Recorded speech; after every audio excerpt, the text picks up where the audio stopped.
এখন তার একমাত্র উদ্দেশ্য ইরাক নয়, কিন্তু Bangladesh, Pakistan, Indonesia, Malaysia, Saudi Arab, এই সব মুসলিম দেশকে ধ্বংস করা এবং মুসলমানদেরকে ধ্বংস করা, এটাই হলো তার উদ্দেশ্য। আমরা তো জোরে জোরে স্লোগান দিচ্ছি ইরাকের জন্য, কিন্তু আমরা বাংলাদেশের জন্য কেন বলি না? বাংলাদেশের জন্য, এই বাংলাদেশকে ধ্বংস করার জন্য সে এক ফায়দা হয়ে আছে। মাশাআল্লাহ, ফুলপতির হুজুর, খতিব সাহেব এবং এই দেশের আলেম ওলামা বুজুর্গান এবং এই দিনদার মুসলমান এবং বিভিন্ন জাতি আজকে এই সিলেটের এই ময়দানে যেইভাবে হাত দিয়েছে, এই হাত হোয়াইট হাউস থেকে দেখা গেছে, এই হাত সৌদি আরব থেকে দেখেছে, এবং এই হাতগুলি ইরাক থেকে দেখেছে, এবং ভোটের সাথে যারা আছে তারাও দেখেছে। আজকে আমরা মুসলমান হিসাবে নয় এখানে জমলাম, বিলাস এই সিলেটের বহু লোকই লন্ডনে থাকে, আমেরিকায় থাকে। বাংলাদেশের মানুষের মধ্যে সবচেয়ে বেশি লোক থাকে সিলেটে এবং আমেরিকা। তারা আজকে দেখেছে যে সিলেটের ময়দানে কত অগণিত লোক এখানে। আমি মনে করি ইনশাআল্লাহ তাআলা এটাকে সামনে রেখে, এই সিলেটকে সামনে রেখে ফুলপুরি হুজুরের এই আওয়াজটা বাংলাদেশের সর্বত্র যেন পৌঁছে নেয়। আরো আমি তার কাছে আরজ করবো, তার বহু মুড়ি আমেরিকাতে আছে, আমি দেখে আসছি, এবং লন্ডনও আছে।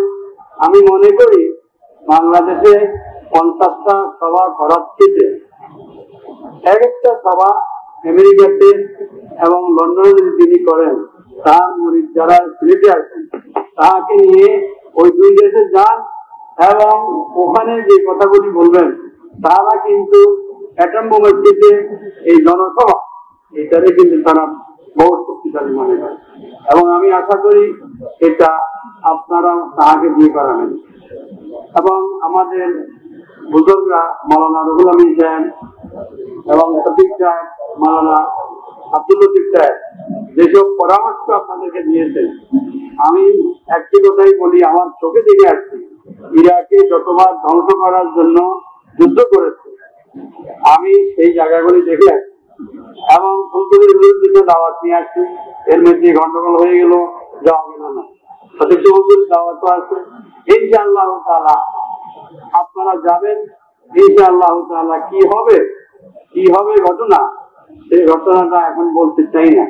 ইনশাআল্লাহ তাআলা যদি বেঁচে থাকি এপ্রিল মাসের পরে আপনাদের সামনে বলবো।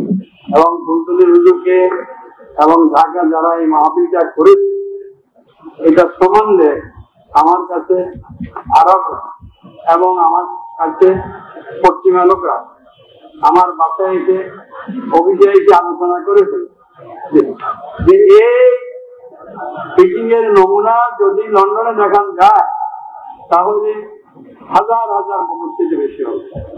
এই বলে আমি ফুলতলির হুজুর কবলাকে এবং যারা এখানে কথাবার্তা রেখেছেন এবং শিক্ষা হুজুর একটা কথা বলেছেন, আমি কিন্তু কথা শুনি।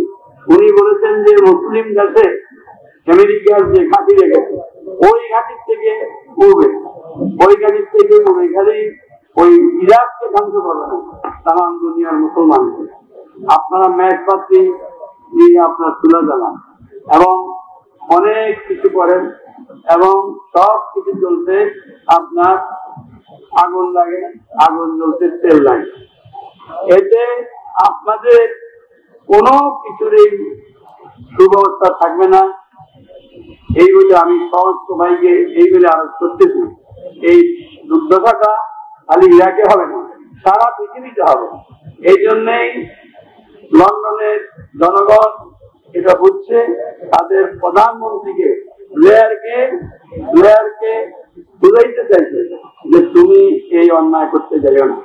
আমি আশা করি বিরাটের জনগণ তাকে দায়িত্ব দিবেন এবং আমাদের মুসলিম দেশগুলি যেইভাবে উঠে পড়ে লাগবে এবং বাংলাদেশ তারা দাঁড়ান, এই যে যারা যেখানে আছে, এই ছবিটা যখন লন্ডনে যাবে, এই ছবিটা যখন আজকে রাত 12টার পরে আমেরিকা দেখবে, তারা বুঝবে যে যুদ্ধ করা এত সহজ না। আমরা কি যুদ্ধ চাই? আমরা কি যুদ্ধ চাই?